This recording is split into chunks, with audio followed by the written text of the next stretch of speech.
There we are, all set up. Definitely working. Yeah. Brilliant. Hello, 2031. We're only 1 minute late. Welcome. I'm sorry, I can't see how many people there are. We're still getting to grips with technology. It feels like a long time since the last one to this one, and the last one had quite a few hitches in it. So let's just see how this one goes. I'm Gemma, this is Laura, and tonight we've got Nicola Manford with us, who runs Well Nourished Mama. So Nicola is, tell me if I got this wrong, but a registered nutritional therapist, and then you offer your services through your business, which is called Well Nourished Mama, on social media, available anywhere if you search it. And Nicola provides nutritional therapy supporting fertility, pregnancy, the postnatal period and beyond. So it was good to link in, and we hope that this chat's useful and gives you all some tips to help with your nutrition, because I'm sure we could all be better at it. Especially seeing as I brought orange Smarties for the chat. Yeah. I've got water, that's good, isn't it? So yeah, well, if it's all right, Nicola, we'll just hand over to you to tell us a little bit more about yourself and your journey and how you help mums and how you go about it, if that's okay. Yeah, sure. So thanks for having me, first off. So I'm really excited to do this chat with you guys, and love what you're doing around this sense of community for mums, because I think that's so important, and it's something that's really needed for so many mums out there. So yeah, I used to work in finance and I was an accountant, and then sort of got into nutrition through my own sort of almost burning out and finding out about how nutrition supports the body. So I decided to do a training course with the College of Naturopathic Medicine to be a registered nutritional therapist. And while I was doing that course, I got pregnant. Then I started to read so much more about how nutrition affects pregnancy, the baby and the mom. And it was just fascinating to me, and I couldn't believe how much information there was out there. But actually, through my pregnancy journey, very little was given to me, from midwives and the sort and health visitors. So really, I think I had to learn a lot of it myself as I went along, and luckily I was training. And then I qualified, and since then I've had 2 more babies, and I've just seen firsthand and through the women that I support the difference that what you eat has on how you feel. Because that sort of old saying that good old Julie McKee years ago was on the telly saying you are what you eat, and it's true, actually you are what you absorb. So it goes more into what you're putting in. It's what's your body then doing with that food? How is your body absorbing that? Is it going through your gut properly? Is it going into your cells? So there's a lot to it in terms of nutritional therapy, and I work mainly on a one-to-one basis with women because it's very bespoke to the individual. So I focus on supporting fertility, women through pregnancy to have a healthy pregnancy, and then in the postpartum period, because having a baby just takes its toll on a mom. There's something called postnatal depletion, and this is an Australian doctor who's put a book out on it. I think Gwyneth Paltrow, she had him all over her site for a while. It's called the postnatal depletion cure, and it's about the fact that when we come out of growing a human and giving birth to a human, actually what has it done to the mum's body, and where has it left you in terms of your nutrient stores, and what does that mean in terms of your recovery, physical recovery, your hormonal recovery, and your mental health in that sort of period that's very difficult anyway, in terms of so many new things. Hormones are all over the place. We get no sleep. We're trying to keep this baby alive, but actually what's happening in terms of our own body, and have we got the reserves and the resources within us to cope with that, and how can what you eat help you sort of navigate that period of motherhood. And then it goes further, so not just in terms of that first bit of just after you've had the baby, it goes on for years, and a lot of women have baby after baby after baby, and so you've never had that time in between to sort of pick up and recover. So what I do is to help women assess where they are at the moment through their symptoms. Have they got any medical conditions, or what have they just got? PMS? Have they got like bloating? Have they got no energy? So really deep dive into what their symptoms are, and then support people on a one-to-one basis, either over a sort of 6-week period or a 3-month period, depending on that person's need. And then it's really to help them to use food to fuel and heal their body. It's all about small manageable habits, because we all know we should eat more veg, we should drink more water, we all know the basics, but it's about how do you practically to do that when you've got a million other things to do? You've got your kids to cook for, you've got a you know, a house to do. So how as mums do we make the time to make that nutrition possible? So what I'll cover tonight, hopefully, and what I do with my clients is like easy tips to do that. So simple swaps for what you're already doing. How can we make that more nutritious? How can you add nutrition to each meal? Because if we're not fueling ourselves properly as mums, you know, it's really, really hard to get through the day. Yeah, I certainly need to learn from that one. I'm terrible for grabbing kids' leftovers that are around, and Smarties, gingerbread men, sausage rolls, all the naughty bits. I'm sure I'm not the only one. So in terms of your own experiences of sort of being a mum, did you have periods sort of where you struggled with sort of the adjustment with the nutrition? You know, how did this feel for you as an individual?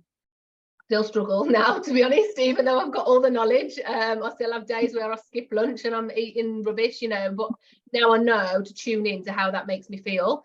And if I'm naggy with the kids, I can stop and think, hang on, what have I eaten? I need to eat something. And I think sometimes making that first connection between our food and what we're eating and how we're feeling is the first step.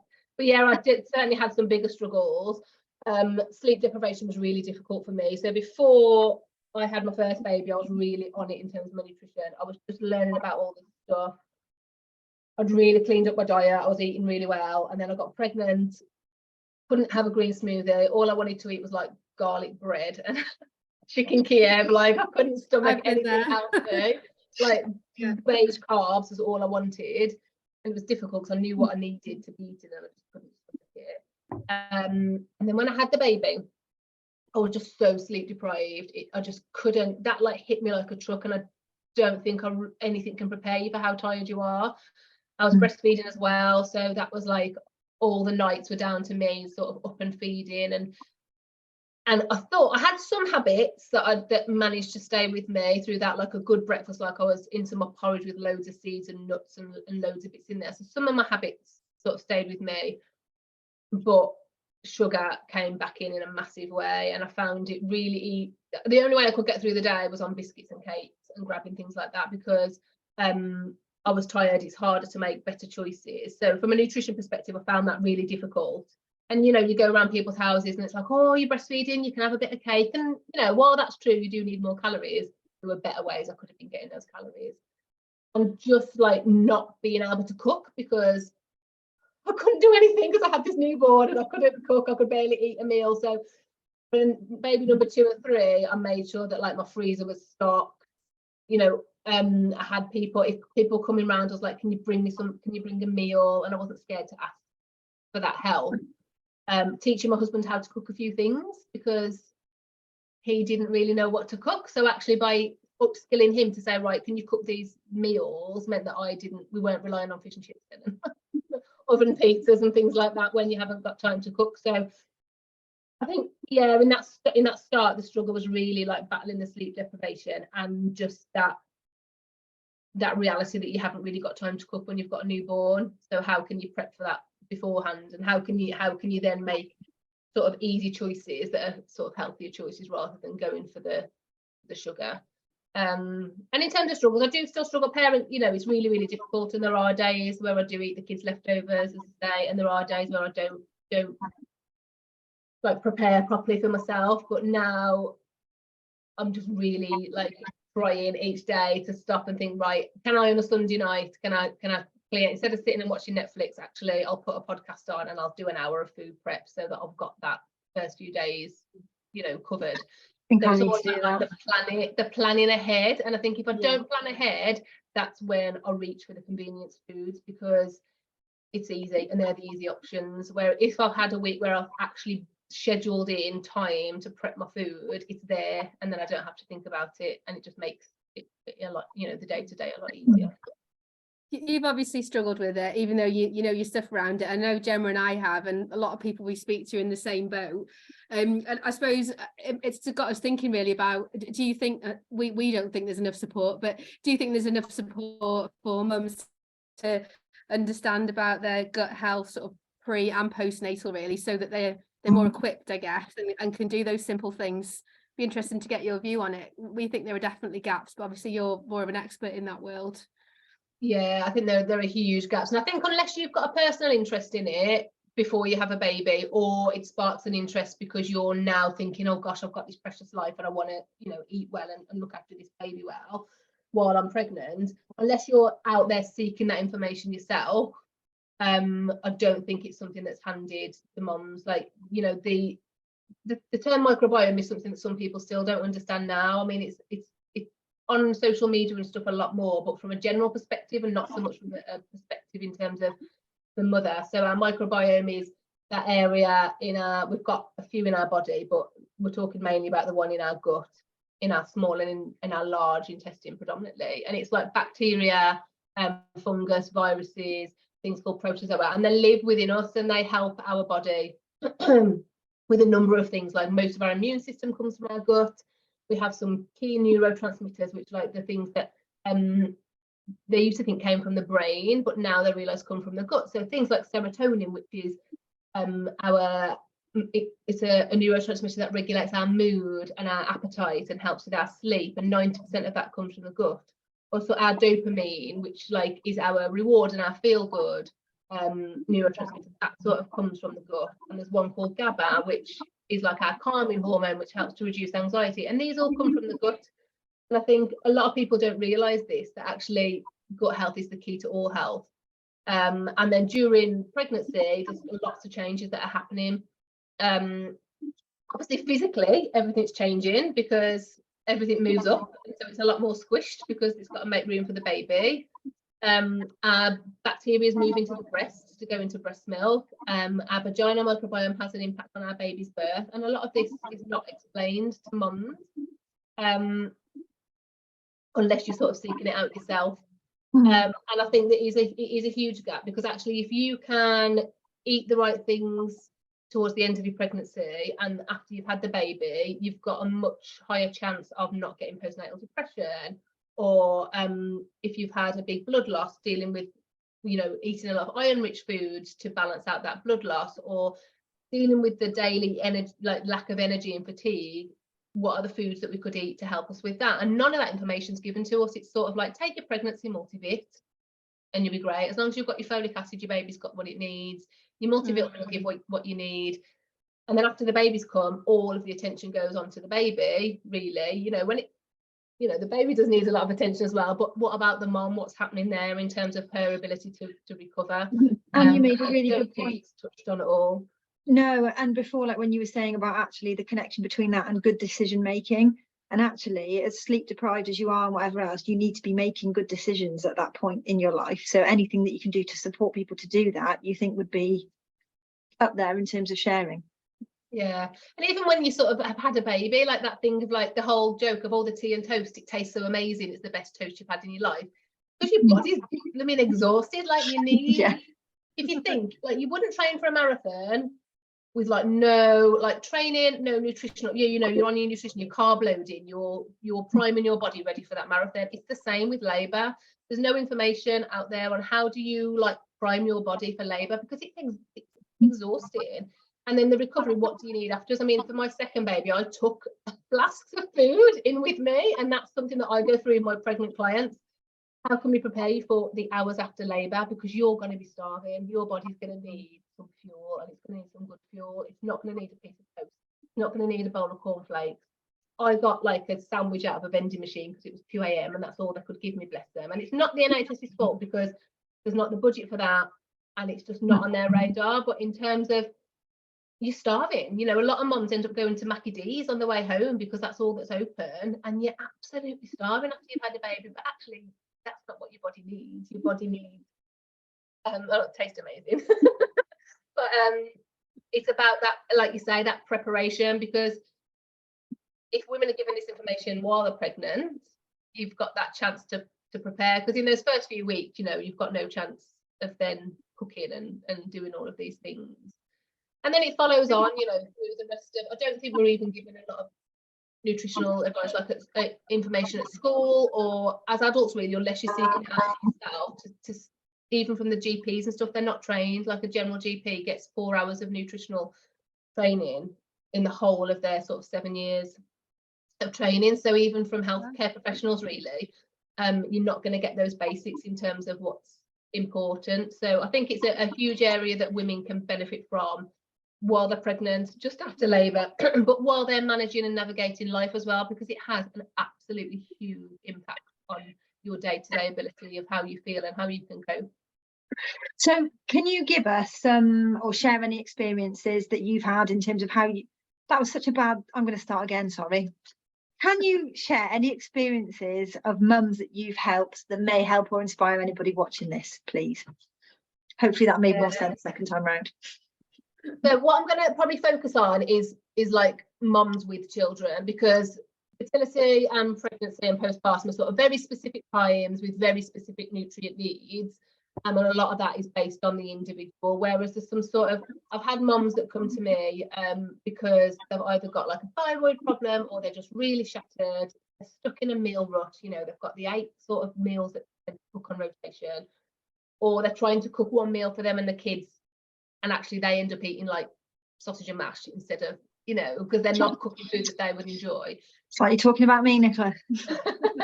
So I've supported a lot of mums who just want, they haven't necessarily got a health problem either, they just want to see how can I, you know, improve my diet. And like recently I've had a client who, after the first sort of 4 weeks, she put in some really basic changes, and she said she couldn't believe like her energy was different, her PMS had gone, she had like bloating, like constipation issues, and they'd all disappeared. And I think we get into the thing of mums where we stop listening to our own bodies. We've got so much noise with the kids and our busy lives and our jobs that we stop tuning in to what's happening with us. So it's not normal to feel shattered every day. It's not normal to have constipation. It's not normal to have pain when you go to the toilet. It's not normal to have PMS. It's not normal to feel like you want to kill your husband the day before you come on because your hormones are raging. We accept all these things as like the norm and we laugh it off, but actually that's your body telling you there's something not right. So the mum that the client just got back to me this week, so for her we put in some really like basic things like eat some more protein, because she wasn't eating enough protein. So with every client I do a diet analysis of what they're currently eating, feeling a diet diary. She just wasn't fueling herself enough. She was her sort of hobbies were like, she was a runner, so she was using a lot of energy there. She was busy working, she had 2 young children, and she just wasn't basically eating enough. She wasn't having enough protein. So by giving her some suggestions of how she could increase her protein and making sure she had protein with each meal, she suddenly realized she had a lot more energy and she wasn't reaching for the sweets and the crisps, because protein is the thing that satiates you. It makes you feel full. So if you're not having protein, if you're having like a bowl of Special K or a piece of toast for your breakfast, there's like no protein in that. You're going to be hungry again in 20 minutes. And then when you get to work, the biscuit's still there, so you grab a biscuit. So actually by making sure, maybe keep the Special K if you want to make small changes, but add a handful of nuts and a handful of seeds, so you're getting that protein in there, because it's the small changes. Any nuts and seeds, or any nuts and seeds, yeah. If you're just looking for sort of general protein, then any nuts and seeds are fine. Don't get the ones that are like slow honey roasted with the salt on. Just get like plain nuts and seeds. Or a tablespoon of peanut butter, you know, the good peanut butter that's just made with peanuts. Again, it's about checking your labels sometimes about what's in the food that you eat. But you know, by making some small changes like that, cutting down on the processed foods, her focusing and planning her meals a little bit more, cooking things that the kids could have, but then what can she add to that for herself to increase the nutrients to that meal. So for every meal, think, can I add something to this to make it better?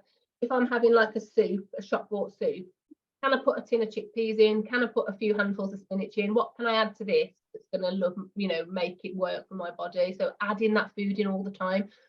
People think that nutrition and nutritional support often is about restriction. Oh, I've got to give up dairy, I've got to give up gluten, I've got to, you know, restrict, and that's not what we want to do. What we want to do is how can we give our body foods that are going to love it? So how can I add that nutrition to each meal? Because sometimes we're not eating enough, or we're not eating enough of the right things. But yeah, within like a few weeks she had way more energy, some of those symptoms have gone, and sometimes it can be the really basic things like that. I think I might need to take a look at that. And check the labels now. Probably got the wrong peanut butter, haven't I? That's it. And I think this is the science that's coming out in terms of like the microbiome and how that's so important for health. One thing that the microbiome doesn't like is ultra processed foods. So checking labels is key. I think there's so much available to us now in terms of food choices, it can get a bit overwhelming. And really just by checking at the back of that label saying, do I know what's in this? I'm actually going to just stop and check, what am I giving myself here? Because sometimes there's a better option. So if you see a label and it's full of like long words that you can't pronounce and you think, oh, I don't even know what that ingredient is, it's going to be ultra processed. And those companies are marketing that food because they want to sell you more of that food. So they're going to make it hyper palatable, hyper addictive. You know, once you pop, you can't stop. You're going to eat the whole tube. So it's about trying to make those decisions when you're looking at two labels. Okay, like with yogurt, for example. So you think, oh, yogurt's pretty healthy. You know, it's got some good bacteria in. But look at the label, because some of them, the low-fat yogurts, they've got loads of sweeteners in.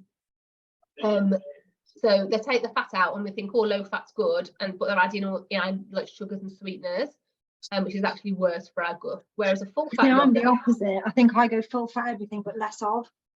Yeah, brilliant. And that's what you want. Your body needs fat. This whole myth of like fat makes us fat isn't true. Your body, like hormones, are made from fat. Your brain is made from fat. So good fats from dairy, from olive oil, from avocado, from nuts, from seeds. We need those things for our hormones. And so many of the sort of weight loss diets, I think that's another pressure that sort of mums can sort of feel like you might put on a bit of weight after you've had children, which is totally normal, and you've got this pressure to lose weight. You either start eating less, or you go for the fat-free options, or you join like a slimming type club. But actually the advice there isn't based on what your body needs, it's based on weight loss.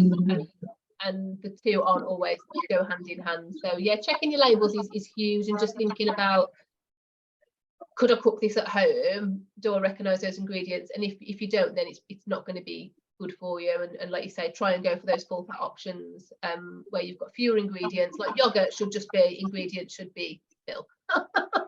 Milk. That's the ingredient that it is. You know, you don't need the fruits, the fruit concentrates, the sweeteners, the stabilizers, all of those stabilizing additives. That's what's killing our microbiome and our good bacteria and having such a huge impact on our overall health. Okay. That kind of flaws the whole Activia marketing, doesn't it? Probably shouldn't say. There's definitely better probiotics that you can get over Activia. It is really confusing, isn't it? It's so confusing, because you listen, you know, if you think, oh, I want to try and like look after myself, lose a bit of the baby weight or whatever, and then you hear people say, actually all that matters is a number of calories, so forget about everything else, just get your calories right and you lose weight. And then you speak to somebody else and they'll say, oh yeah, go for the high fats, do that, like you said, you'll maybe go to a slimming club and it tells you something different. And it's so hard, isn't it, to navigate it, especially when your head's so full as a mum with everything going on. It's hard, isn't it, to know what you should really be doing and how to simplify it, because it can get a bit overwhelming and you try and do your best, but then you don't know if you're going in the right direction or not. Exactly, and that's where you can sort of benefit from seeing like a professional that's qualified, because now you've got so many people on Instagram and influencers that talk about nutrition, but they're not qualified, and what works for one person isn't going to work for somebody else. If you've got a health condition, you're on a certain medication, just because it's worked for your mate doesn't mean it's going to work for you, or because it's worked for like a skinny 30-year-old on Instagram who's being paid by the supplement company. You know, there's just so much noise around it, whereas if you go to somebody who is qualified, they're part of a professional body, they have to do their CPD, you know, they've got a valid nutritional qualification, then you're going to get that bespoke support for you and your situation. Because some people, everybody's different, your microbiome, it's so unique, so how one person reacts to foods is going to be very different to another. So I work very much on like symptoms basis, so from a full medical history, what are your symptoms, and then from that, and the medications that you're on and your lifestyle, I can tailor it to like the individual. But it can get really, really confusing. The simple thing is to keep it as close to whole food as you possibly can. You know, that's really difficult, but if you can see what that once was, if you're cooking with like proper ingredients, you're halfway there, really. Can you give us any more examples on the protein side? I'm curious, I suppose. In my head, I'm just thinking nuts and seeds at breakfast, chicken at lunch, I don't know, or dinner. Yeah, so yogurt's got a lot. So for breakfast options, you're looking at sort of like full fat yogurt. That's got a lot of protein in. Okay. If you're having like a porridge or a cereal type breakfast already, then adding things into that have got protein in. So that's your nuts and seeds and like your nut butters and things like that. But one of the best breakfasts is eggs. You know, it doesn't take long to sort of boil. Oh yeah, of course. Have that on some sourdough toast. And that's sort of like good protein hits in the morning. Another one is just a protein smoothie. So you can get some really decent protein powders out there. And where people sometimes go wrong with smoothies is they make them more fruit based. So you want to make it more veg based with some berries in, but mainly veg, and some protein, like a protein powder can help if you really like stuff for time and you're on the go. A good protein powder. So they're good options for breakfast. And then for lunch, you've got sort of like, you know, fish and meat and eggs and dairy are all good sources of protein. And then if you're vegan or vegetarian, then like chickpeas, lentils, tempeh, tofu, just all those sort of key protein sources really. And having a little bit of that with each meal. So that is the key to balancing sort of your blood sugar. So it stops you having this huge spike. If you haven't got protein in there, you tend to have a huge blood sugar spike, which is followed by a crash, which is often why you're hungry then at like 3 o'clock and you're reaching. Again, that's when you start to reach for these snacks, reach for these things that are convenient. Whereas if you've had some protein and some good fat, like drizzle some olive oil over it, add some avocado in if you can, that's a good fat. Oily fish, like tinned fish is really cheap and it's really easy to use. You know, a really great lunch that I have so often, because you can take it into the office. Your colleagues might not be a massive fan because you put stinky fish in. You can buy the pre-cooked grains with a few different grains in there. You can open a packet of that in the morning, shove it in a Tupperware with some olive oil, open a tin of mackerel, open a tin of tuna, open a tin of sardines, whichever fish you can stomach. If you like fish, I love it, but some people don't. If you like the fish, you can mix that in, put a handful of spinach in. If that's all you can manage, you've got some carbs, you've got some protein, you've got your olive oil, which is your good fat. And that's going to keep you much more balanced than like a ham sandwich or, you know, the meal deals, which are you always going to get like crisps and I swear you've just tapped into, like, honestly, pre-child me. It's like I've just had a flashback as to everything I used to cook before Phoebe, and somehow it's swallowed my brain up as well, becoming a mum, and I just have not done any of that since. Yeah, or even like just like leftovers are the best thing. So just cook more. So if you're cooking a bolognese, just cook double and have it reheated for lunch. You know, if you've got a microwave at work, just take that in a Tupperware and have your leftover. Or if you're cooking a roast, buy a slightly bigger joint on a Sunday, then you've got the meat from that, and then you can just whack like that extra roast chicken into your like tin of grains or whatever you're going to take, you know, for your lunch, and then you've got that easy protein. It's already cooked and it's already ready for you to just like add to meals. No, definitely. Thank you. That's really good.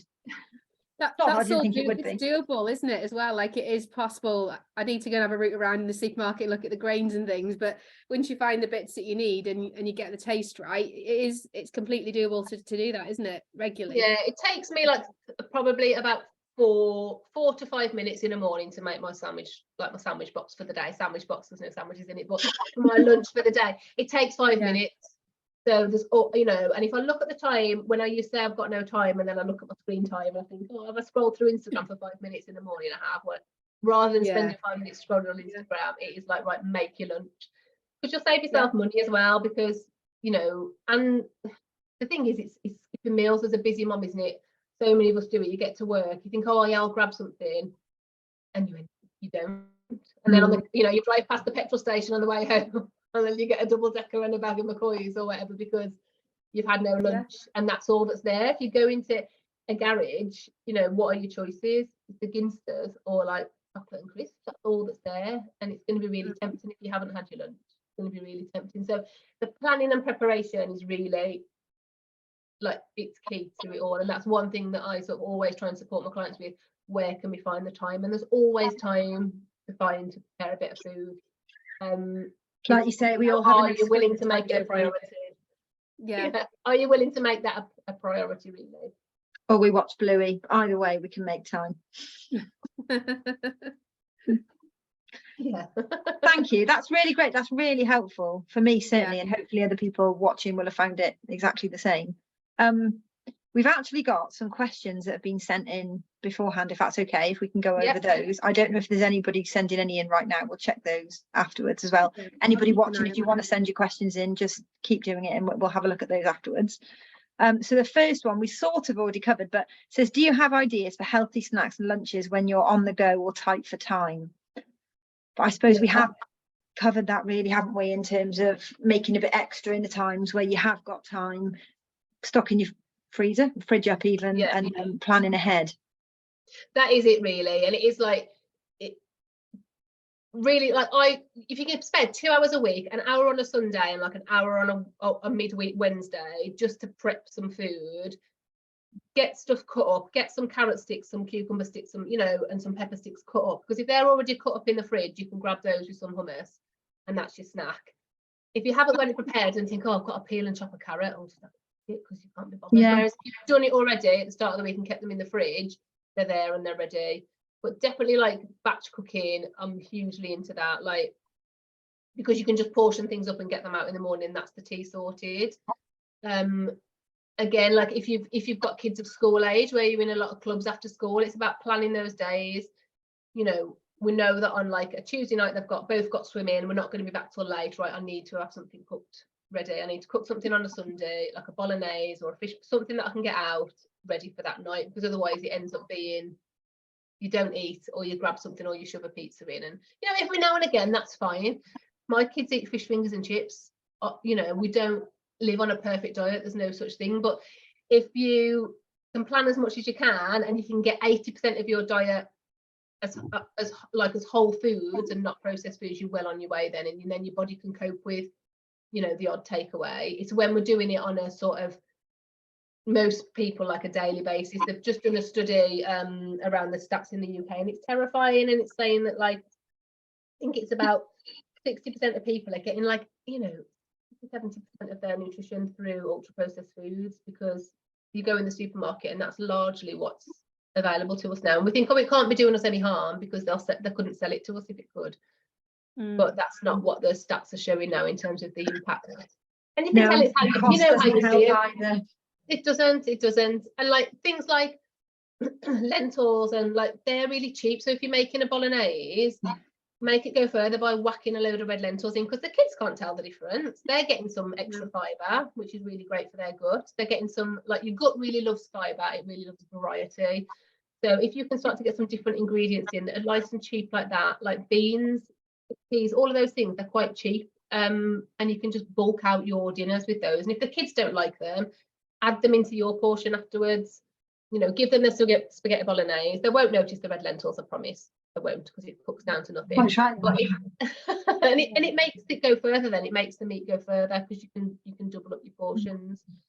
But sometimes it's about, the cost does come into it, because ultra processed foods unfortunately are really cheap. But you can get your wonky veg now. You know, Lidl do that box of wonky, and it's so cheap. You can go, I think it's a Monday, and they do those cheap boxes of veg, or sign up for wonky veg and things like that can be a lot cheaper. And like, just, it's finding ways to like get that into the food that's easy and quick to prepare. But like, don't forget about like tinned and frozen foods. People think that they're not as nutritious because it's all got to be fresh. Well, actually it hasn't. Frozen food is frozen at the point that it's picked, so actually the nutrient level is still really high. So buying the bags of pre-chopped frozen veg, you haven't even got to chop it, you haven't even got to defrost it. If you're cooking a curry, or even if you're having a takeaway curry, get some of the veg out and whack it in. You know, just add more veg, because your gut loves veg, because it loves the fibre, it loves the colours that it's getting from different veg, and it feeds your good bacteria. So that's always the thing. I think, can I add more veg today? You know, the old 5 a day, it's not enough. We need to be going for like 10 a day. You know, and most people aren't even getting the 5 a day. So it's just always thinking about those cheap, you know, you can buy the pre-chopped onions, you know, it doesn't matter. It's all about getting that veg in to start with. And then on the days that you've got more time, if you have got a Sunday afternoon and you've got a free hour, then do that prep work. And slow cookers are great for you know, bunging stuff in the morning. It's not so good in the summer because don't want a stew, do you, or a curry, but you know, there's good, so get those good slow cooker meals under your belt, so it's all done in the morning, and then when you get home after school and it's all manic with the kids, you haven't got to then try and cook a dinner. Sorry, they were asking about breakfast, I think, weren't they? But no, that's the dinner's there. No, it's perfect. I was going to say, I think we'd covered most of it anyway in the previous Yeah. section. But the next one's about breakfast. It asks about what are the best breakfast ideas for a busy working mum who is wanting to lose weight? So if you are wanting to lose weight, it's about trying to avoid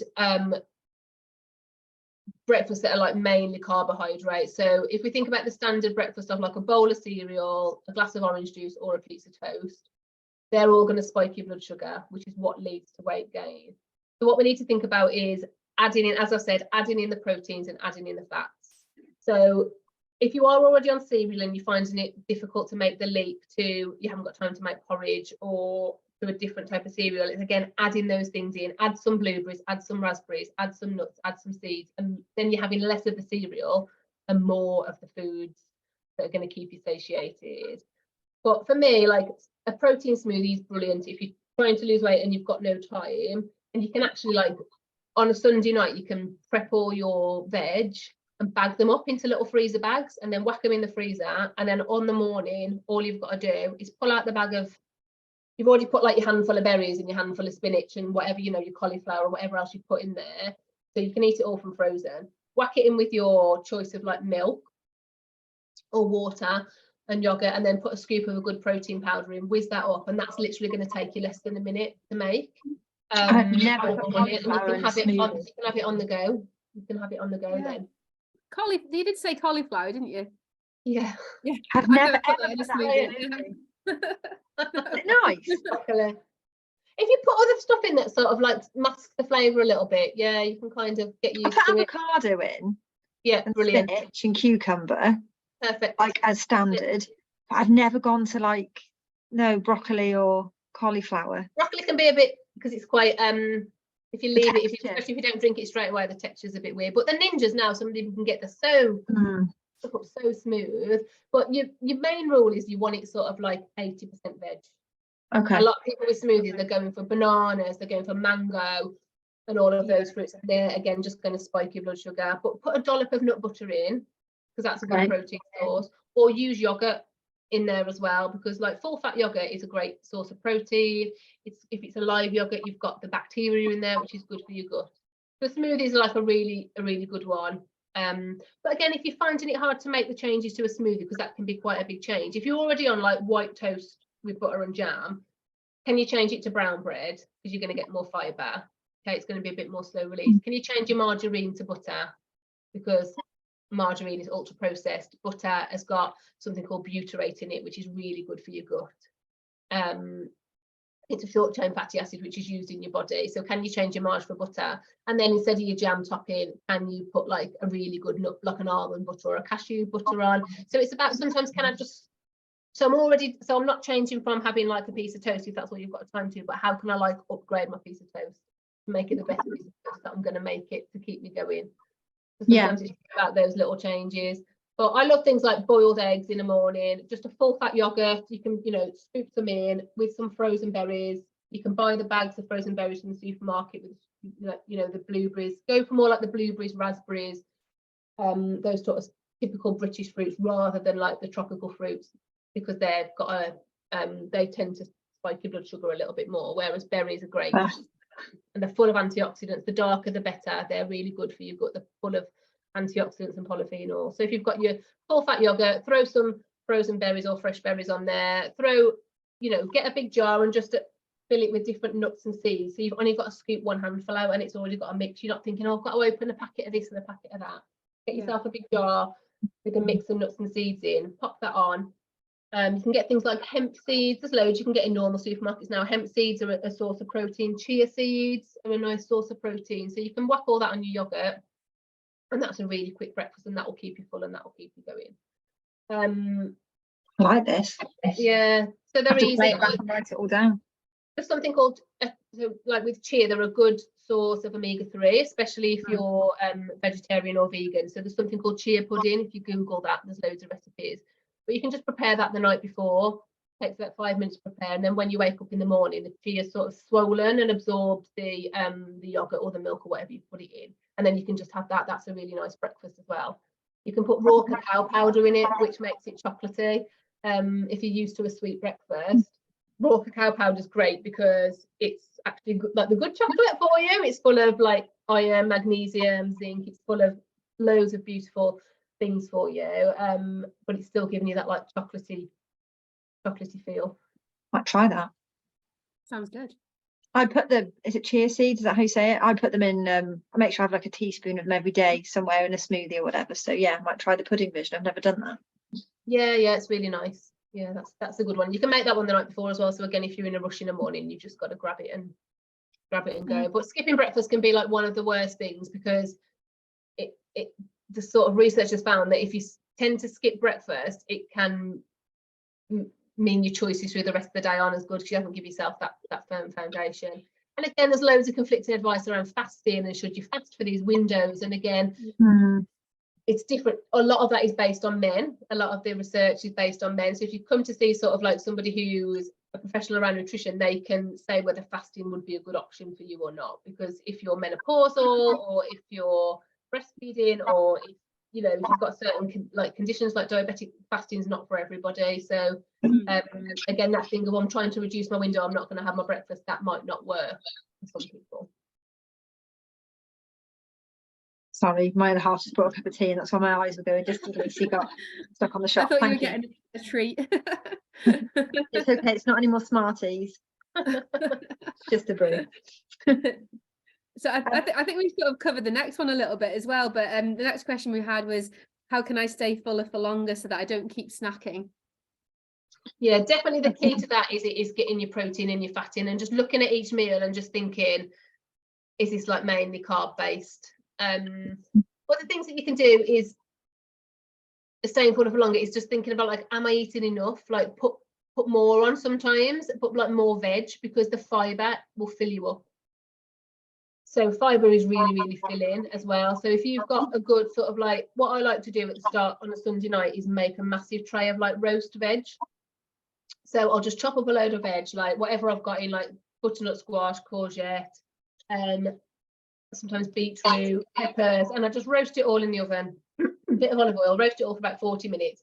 Then I've got a huge tray of veg. So if you're having something like I said before, like a shop bought soup or something like that, it's likely not really going to fill you up. So what can you add to that?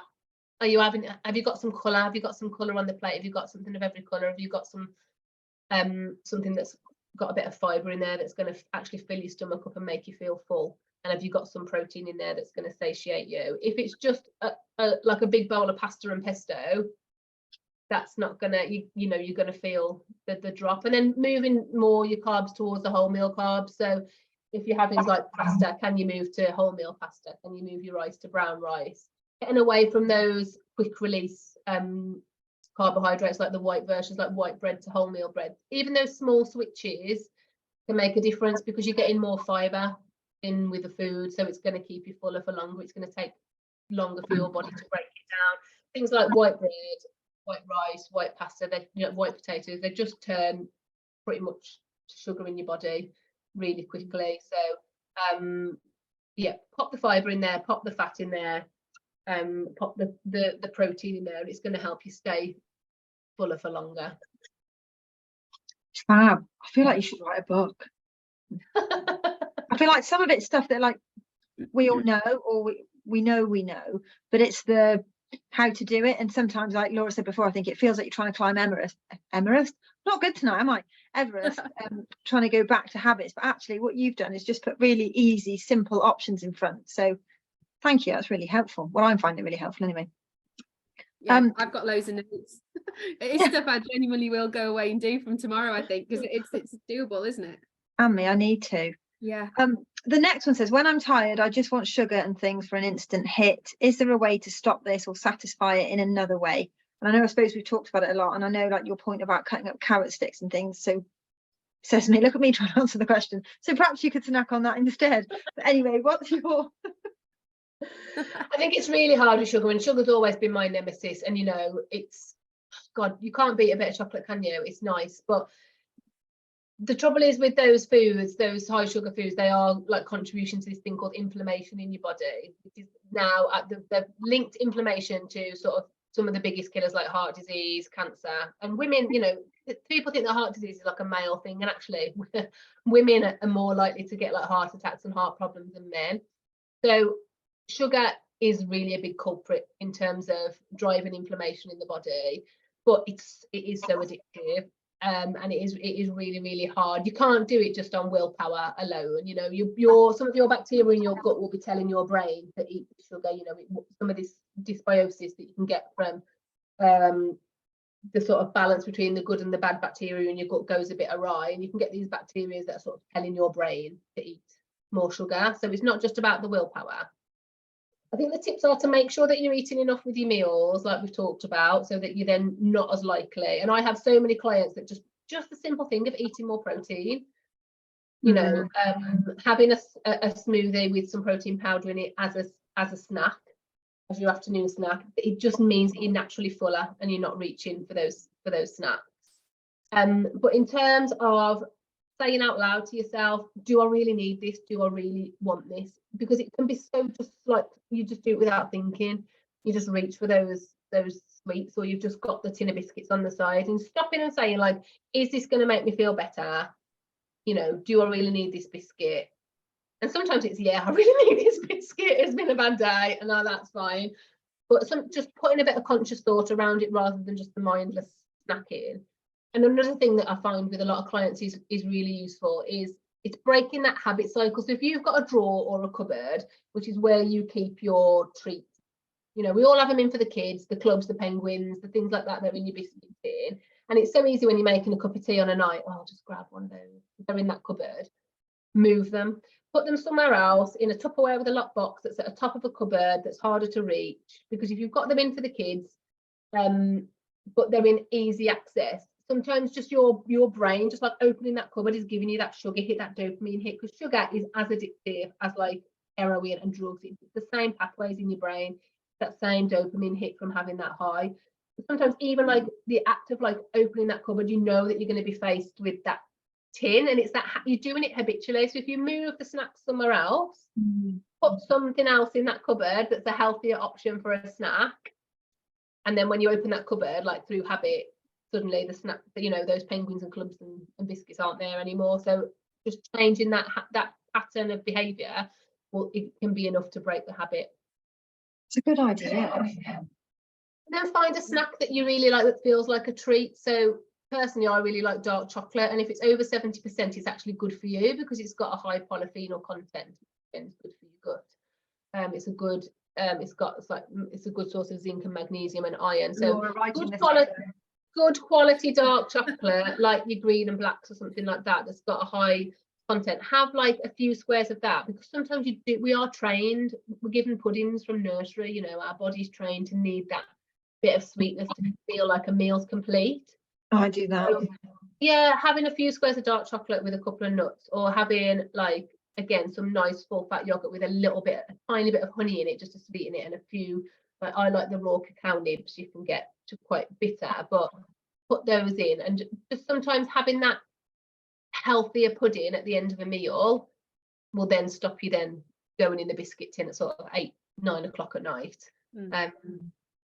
Which, you know, you sit down, you want to relax, the kids are in bed, you want a glass of wine and you want a chocolate bar or a biscuit because you feel like you've earned this through this day. But actually stop back and say to yourself, it's going to make me feel good for about 10 minutes, but then actually what is it doing to my body? And I've just had a message pop up from somebody around actually using honey, because that's more of a natural sugar. Is that? It is. So it will still spike your blood sugar the same as sugar. Okay, so whether you're using maple syrup, you're using honey, they're all going to spike your blood sugar the same as sugar.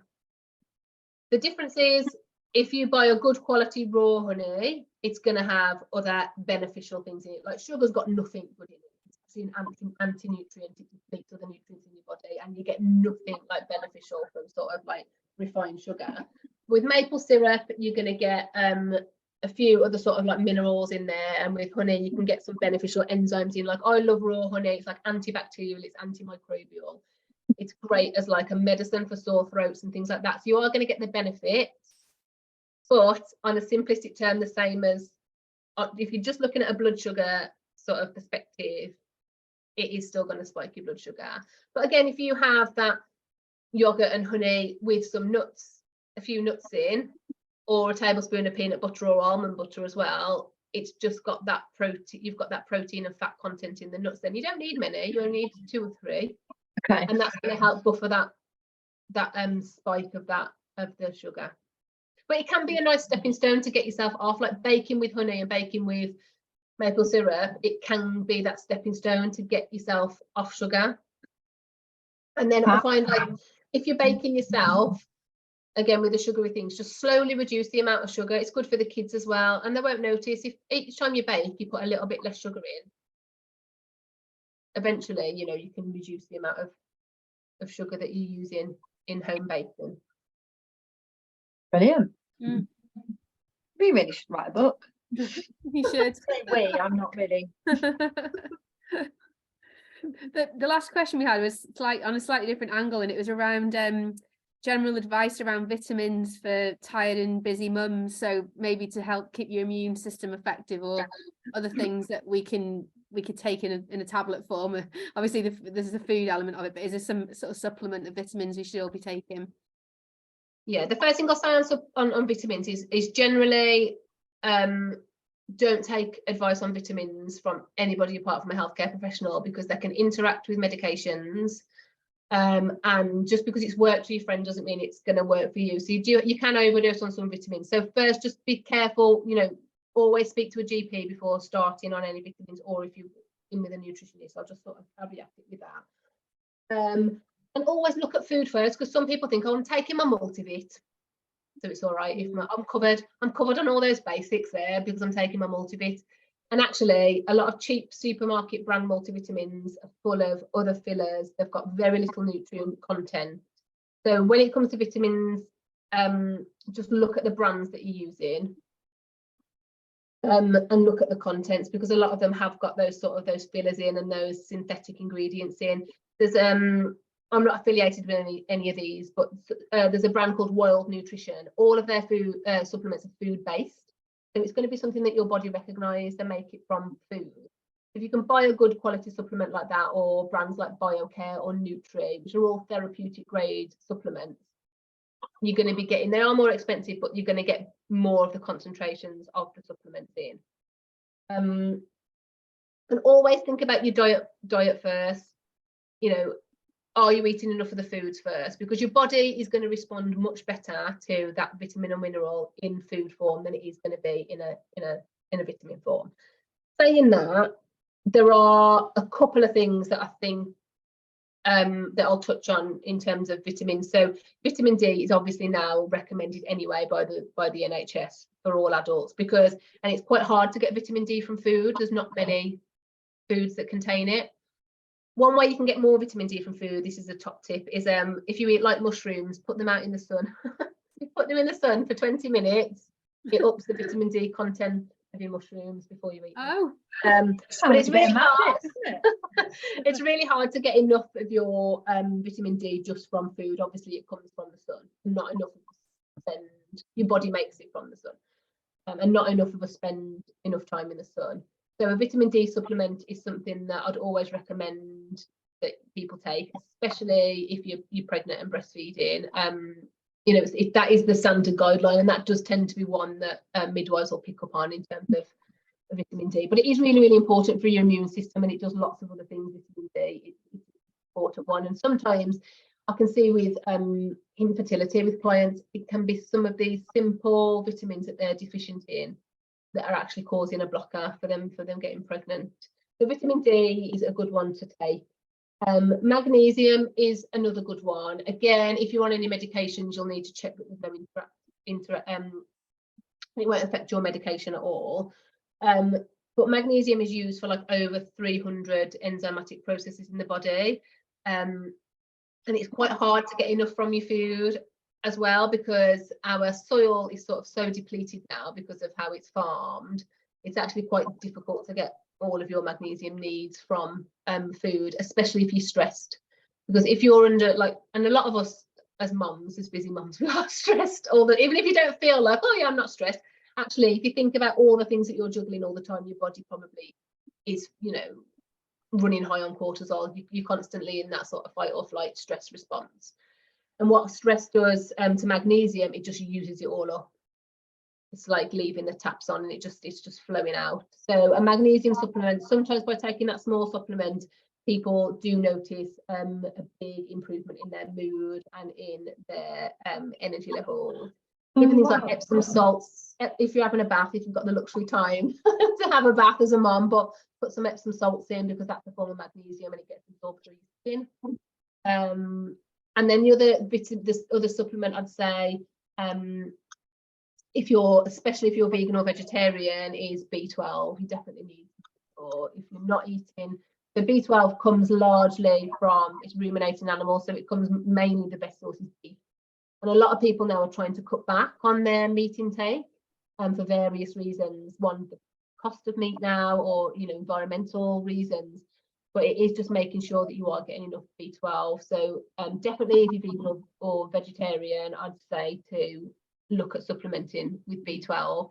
And even if you're not, and you're just not really eating many eggs, many dairy, or you're not eating meat very often. But again, instead of a supplement, if you are a meat eater, I'd rather you eat like a bit of liver than take a supplement, or try and find a supplement that's like a liver-based supplement, because it's made out of beef liver, because your body is going to be able to absorb that a lot more than it is a synthetic form of B12. So again, with your vitamins, it's looking at the quality, because otherwise you're just wasting your money. And some of the stuff in those cheap vitamins will probably do you more harm than good, to be honest. But there is sort of no silver bullet, unfortunately. I would say a lot of it comes down to try and go for food first. That's always my advice. That's really helpful, thank you. No, it's brilliant. Yeah, Sound like I'm going a bit quiet, I suppose, but I've got so much up here from what you've just said. I think I need to sort of go and process it. There's been so much information that's really, really been useful tonight. Thank you very much, and thank you for joining us, really. Oh, that's okay. It's like I say, I couldn't believe when I first got into it how transformational it can make you feel just from changing what you eat. And sometimes and not even in dramatic ways, by the sounds of it. No, it doesn't have to be. It doesn't have to be all these expensive superfoods and restricting, juicing and all that stuff. It doesn't need to be. It can just be some small fundamental change. But I'd say the golden rule to take away really is just look at your labels and just think about what you're eating. And try and reduce those ultra processed foods, try and increase, it's really simple, just try and increase your veg intake and make sure you're eating enough protein. If you can just do those 3 things, you should notice, a huge change, really. Brilliant. I don't know if you can have a look, Laura, see if any questions have come in. I've seen something's popped up to say lots of good advice. Thank you.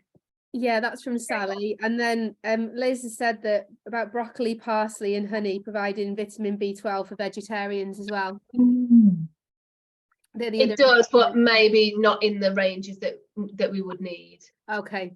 Yeah, the standard advice is you do need to take a B12 supplement if you're definitely if you're vegan. And if you're vegetarian, yeah, you're not going to get, broccoli doesn't give you B12. There's no, it only comes, it's made by a bacteria that then it goes into the meat of an animal. So it's you're not going to get any B12 from broccoli.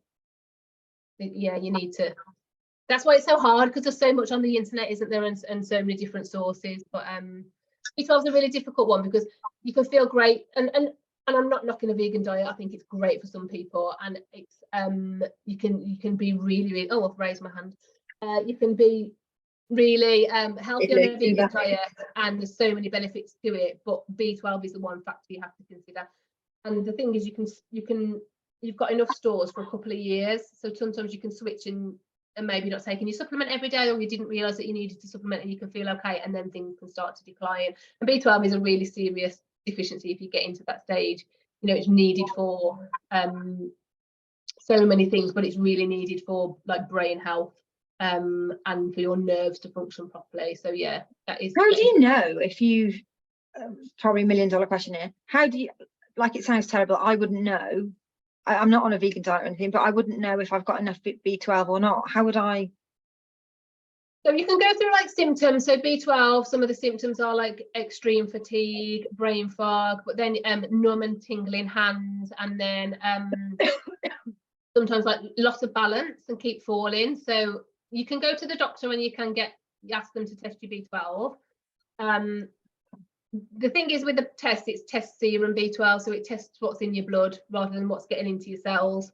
So if you go to the doctor, they'll probably only test your active B12, but that's it's a start, because if that's low, you've definitely, if you've not got enough in your blood, you've definitely not got enough in your cells.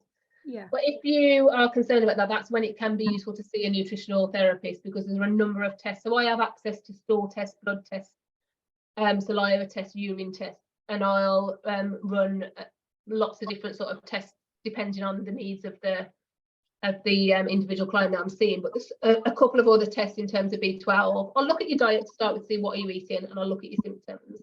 But by doing, they're called functional tests, and by looking at these functional health tests, I can look at levels. It's something called homocysteine and MMA, and they're byproducts that they use B12 to either break them down or make them. And if you're low in those, it can be indicative then that you haven't got enough B12. So by seeing a functional medical practitioner or a nutritionist, they can run further labs that aren't available on the NHS that can then tell you. And that's not just for B12, we can test for all nutrient levels. That's what I was thinking, because if somebody took a supplement now following, I don't know, whichever, no one's going to do any harm, but you can't have too much B12 type thing.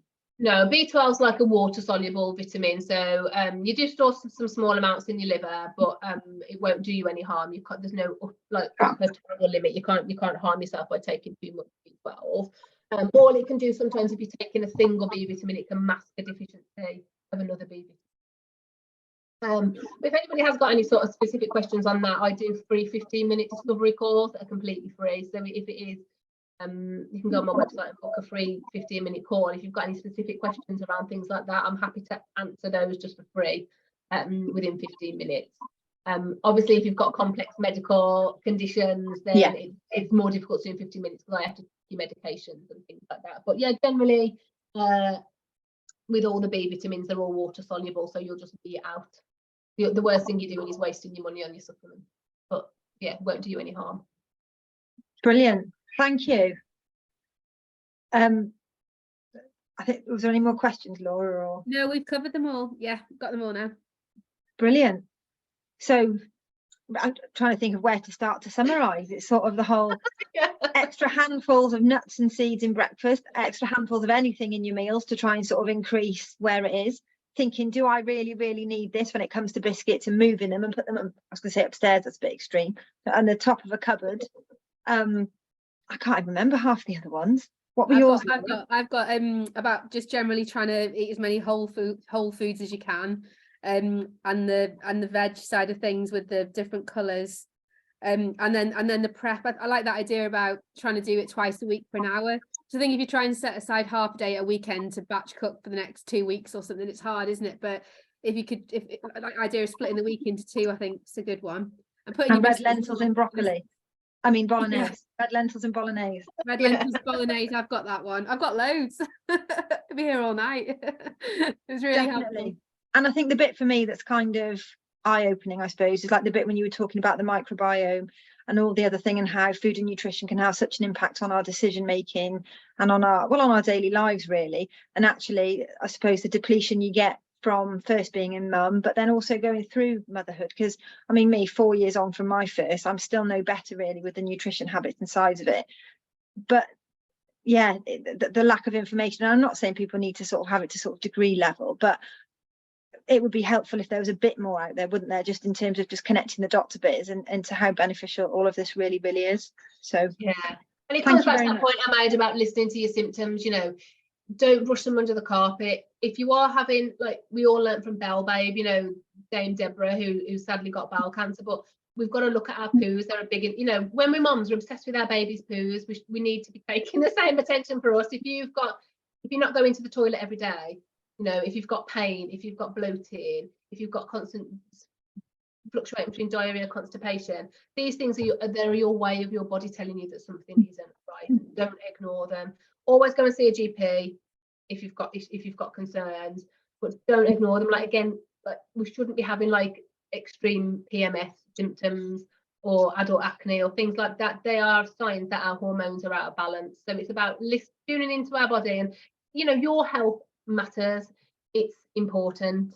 If you're leading by example for your kids as well, aren't you, by taking care of yourself? But if something happens to you and you're not on your A game, and you're not, you know, you've got your energy's down, it's making you more irritable. Women are have the highest sort of number of autoimmune diseases and like chronic conditions. Don't ignore it. Don't think that you can't, as a mom, invest your time in your own health and well-being, because that's the way that you're going to be the best possible mom that you can be for you and, you know, yourself and your family. And I think a lot of the time we put ourselves at the bottom of the pile. No, absolutely. I think that's something we all need to take heed of, isn't it? Yeah. So we normally ask 2 questions at the end. So one would be, what is your top tip for any mum? Possibly the mushrooms in the sun for 20 minutes, but I'll leave you in case you've got another one. And also, what's your favourite thing about being a mum?